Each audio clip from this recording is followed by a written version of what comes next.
Hello to our friends at FAME. Today we'd like to show you an example of what we're doing together with the enrichment project with some months behind in terms of growth and development.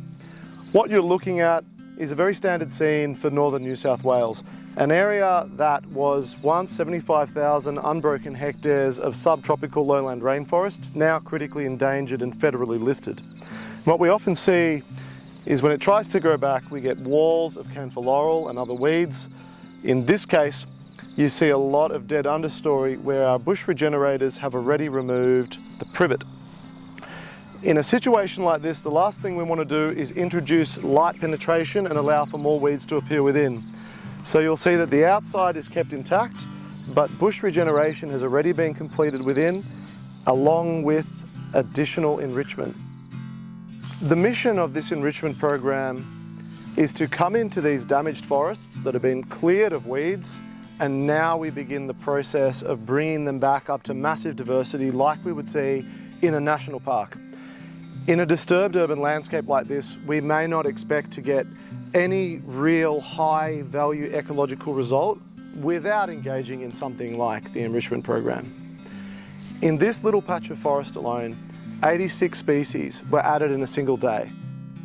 This is obviously a beautiful rainforest, but it was filled with invasive species. You know, my dad used to talk about you as a farmer or living on the land, you're the custodian to the land, so your whole purpose is to try and make it better. I wanted to speak to some experts and understand, like, how do we do it with the greater good and the long term in mind? Where's your endangered boy? It's here. Rhodamnia rubescens, correct? Yes. So in the process, obviously, you know, when your team came through and identified what we had, the team found this guy, and Luca came up very excited, you know what he's like, very excited, and he's like, I found this tree. You know, he then did some research on it, and this is a critically endangered tree, and we have a few mature ones as well. This is the parent tree that we've found so far, the critically endangered Rhodamnia rubescens. Very difficult to find throughout my career, and we found it here during one day of the enrichment program. With this many species planted, plus you had about 25 species already on the site, give this 3 or 4 years for seeds and flowers and leaf mass to be mass produced, and you know, I look forward to showing you how many species of insects and butterflies and birds and other things like snakes and so on will actually come here very quickly.